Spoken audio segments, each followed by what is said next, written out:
그리스도인은 단순히 교회 다니는 사람이 아닙니다. 단순히 예수를 믿는 사람도 아닙니다. 또 예수를 구주로 고백하였다고 다 그리스도인은 아닙니다. 그리스도인은 그리스도처럼 살아가는 사람들입니다. 예수의 마음을 품은 사람들, 예수님처럼 살아가는 것을 기뻐하고 그것을 추구하는 사람들입니다. 예수의 마음을 품고 예수님의 시선으로 살아갈 때 인생은 진정 그 아름다움과 그 품위를 회복할 수 있을 겁니다. 진정으로 행복하게 될 겁니다. 성경은 우리에게 명령합니다. 너희 안에 이 마음을 품으라. 곧 예수의 마음이라. 이것은 하나님의 소원입니다.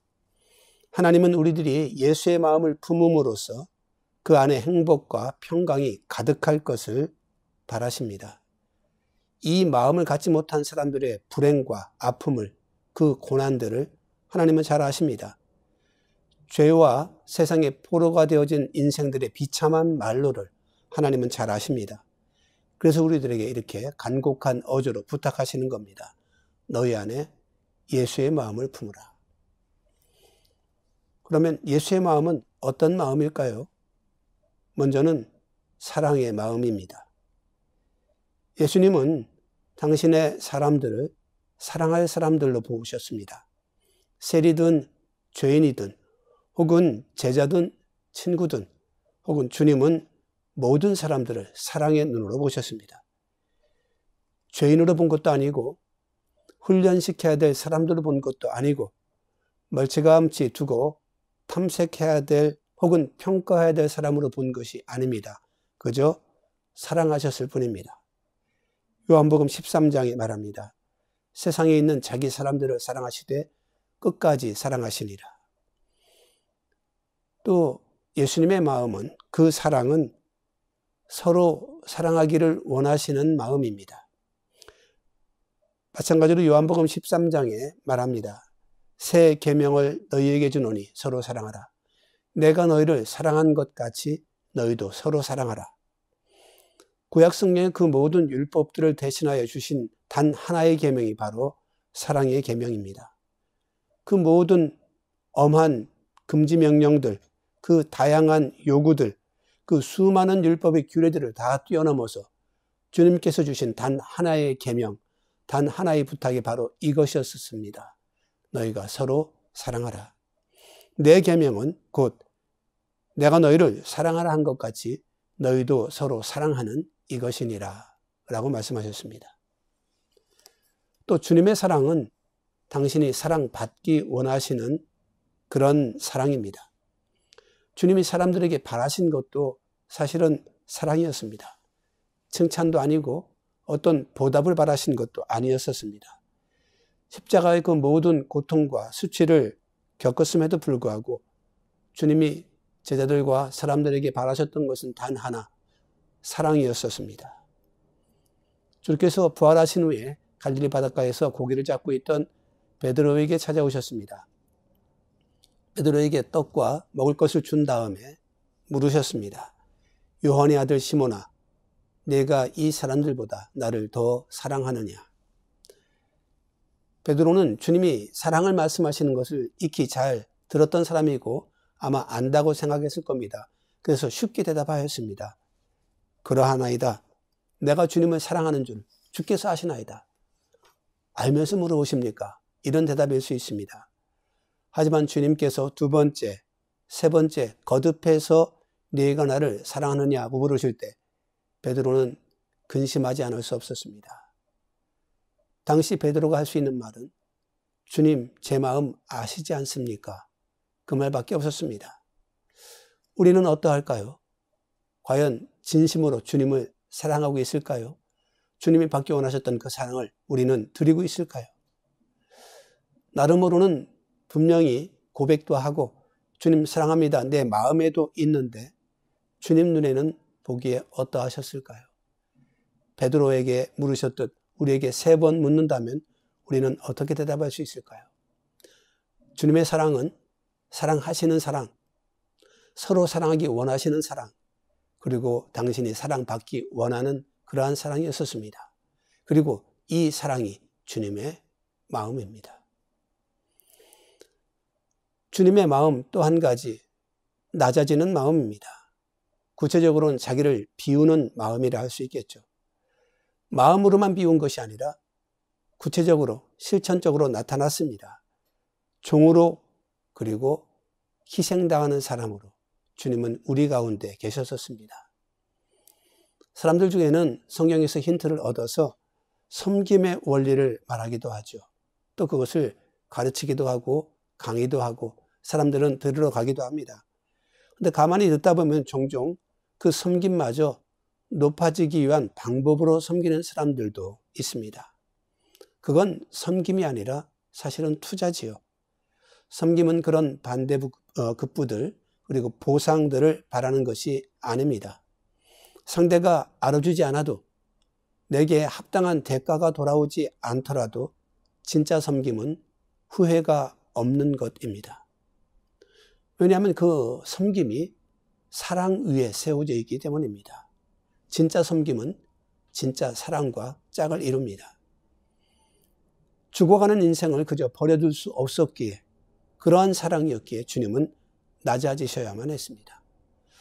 선지자와 모세로부터 말씀을 듣긴 들었지만 깨닫지 못했던 저들의 무지함 때문에 주님은 종의 형체를 가지고 자기를 나타내실 수밖에 없었습니다. 그렇게 낮아지는 것이 사랑하는 마음의 숙명일 것 같습니다. 낮아져야만 건질 수 있습니다. 낮아져야만 살릴 수 있습니다. 개인적 경험입니다마는 제가 어릴 적에 친구와 같이 헤엄을 쳐서 강을 건너다가 저는 먼저 건너갔는데 뒤돌아보니까 친구가 허우적거리고 물에 빠졌다 다시 나오고 하고 있었습니다. 얼른 뛰어들어서 그 친구에게 헤엄쳐 가는데 물 위에 올라왔다가 저를 향하여 내민 손을 모았습니다. 문득 이러면 안 되지 싶어서 강 밑바닥으로 잠수해서 내려갔습니다. 그 친구 밑에 서서 강 바닥에 제 발을 딛고 친구의 발을 가슴에 품고 버떡 섰습니다. 그 친구의 가슴 위쪽까지 물 위로 나왔던 것 같습니다. 그 친구의 표정이 어땠을지는 잘 기억나지. 아니 제가 알 수 있는 것은 아니겠습니다만은 아마 당황했겠지요. 저는 친구의 발을 끌어안고 물속에서 걸어 나올 수 있었습니다. 그보다 낮아지니까 그를 살릴 수 있더군요. 낮아지는 것은 꼭 그래야만 하는 이유가 있기 때문입니다. 그저 보여주려고 낮은 척 하려고 그런 모습은 곧 눈에 띕니다. 선거 때만 되면 정치인들이 저 재래시장에서 어묵 먹는 사진들을 홍보자료로 배포하곤 합니다. 그걸 보면서 우리는 당신은 우리와 같은 사람이 아니다. 오히려 그렇게 느끼죠. 당신은 내려오지도 않았고 내려올 생각도 없는 사람이다 라고 오히려 고개를 돌리게 됩니다. 하지만 예수님은 낮아지셨습니다. 내려오셨습니다. 세리와 죄인들의 친구가 되셨을 뿐 아니라 그들을 위하여 죽으셨습니다. 심지어 그 사람들이 예수께서 십자가를 지신 것이 자기들 때문이라는 것을 몰랐음에도 불구하고 오히려 그들을 위하여 스스로를 그 죽음의 길을 그 희생을 마다하지 않았습니다. 예수의 마음은 그런 사랑의 마음, 그런 낮아지는 마음이었습니다. 그것이 예수의 마음이요 예수라는 이름에 담긴 의미입니다. 그런 예수님의 마음을 하나님이 아셨습니다. 귀히 여기셨습니다. 그리고 지극히 높이셨습니다. 하나님이 높이시는 이름은 이미 높아진 마음, 이미 자랑이 가득한 마음들이 아닙니다. 바위에 새겨진 옛 선조들의 이름을 높이는 것이 아닙니다. 남산 저 철책에 채워진 자물쇠에 붙어있는 사랑을 약속한 이름들도 아니고 군중들의 환호로 외쳐지는 이름이 아닙니다. 그 이름들은 이미 세상의 모든 상급들을 다 받았지요. 세상에서 잊혀진 이름들, 사람들의 머리에 기억되지 못한 이름들, 군중들의 환호 소리는 들어본 적이 없는 오히려 고개를 돌리고 비웃음을 당한 그 이름을 하나님은 기억하십니다. 하나님은 그 낮아진 이름을 기억하시고 살리시고 높이시는 분이십니다. 희생된 이름, 태워진 이름, 의를 위하여 피를 흘리고 더럽혀진 이름, 그 이름을 주님은 기억하십니다. 저 성지의 갈릴리 바다는 저 북쪽에서 발원한 헬몬산의 물들, 요단강의 그 푸르른 물들을 받아들이죠. 그래서 갈릴리 바다는 사철 푸르고 그리고 물고기로 생명력으로 가득합니다. 특별히 그 바다가 생명력으로 넘치는 것은 그 물이 고여있지 않고 그 아래쪽 사해 바다로 흘려낼 수 있기 때문입니다. 사해가 그 물을 받아주었기에 갈릴리 바다는 풍요로울 수 있었습니다. 반면 갈릴리 바다가 풍요로운 반면에 사해 바다는 지구상의 가장 낮은 곳에 위치해 있어서 갈릴리 바다를 비롯하여서 온갖 그 지역에서 내려오는 물들을 품을 수밖에 없습니다. 어디로 흘러내릴 데가 없죠. 왜냐하면 가장 낮은 곳에 있으니까요. 그래서 그 물들은 생명이 살 수 없는 죽은 물이 되었습니다. 그래서 그 이름도 죽음의 바다, 사해가 되었습니다. 하지만 이 죽음의 바다에 반전이 있습니다. 그 수천, 수만 년, 수백만 년 동안 흘러내린 물 속에 그 땅의 온갖 산물들, 특별히 광물들이 함께 녹아져 내려와서 사해바다 그 바닥에 축적이 되어졌습니다. 비록 물고기는 살 수 없게 되었지만 오늘날 사해의 경제적 가치는 갈릴리 바다의 경제적 가치를 훨씬 뛰어넘는다고 합니다. 갈릴리 바다는 관광객이나 찾아오는 장소가 되었지만 사해에는 현대인이 필요로 하는 수많은 광물질들로 가득합니다. 사해의 진흙은 미용 그리고 피부, 관절염에도 특효가 있다고 하여서 수많은 사람들이 찾고 또한 수출됩니다. 브로마인이란 물질이 풍부한데 플라스틱이나 농약 혹은 페인트 등에 많이 쓰이는 물질로 전 세계 생산량의 4분의 1 정도가 이 사해바다, 이 작은 곳에서 산출되고 있다고 합니다. 심지어 그것은 인류가 1000년 동안 앞으로도 쓸만한 양이라고 합니다. 또 마그네슘도 엄청나게 생산되고 있죠. 전 세계에서 4위의 생산량을 자랑하는 것이 이스라엘의 사해입니다.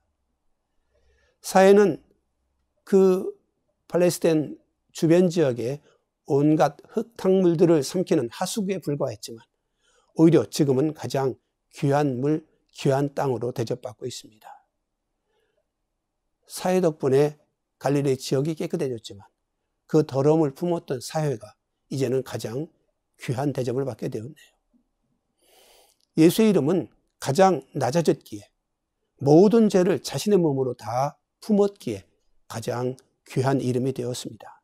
가장 높아진 이름이 되었습니다. 하나님이 그를 높이셨습니다. 당시 사람들에게 버림받은 이름, 제자들이 버리고 도망간 이름, 당시 권력자들에게 처형된 반역자의 이름, 그 이름이 세상을 구한 이름, 하나님의 아들의 이름으로 밝혀진 겁니다. 물론 우리가 낮아져야 하는 것이 예수님처럼 높아지기 위한 전략적 선택이어서는 안 되겠죠. 다만 그 낮아짐이 옳기 때문입니다. 예수님이 그렇게 우리에게 본을 보이셨기 때문입니다.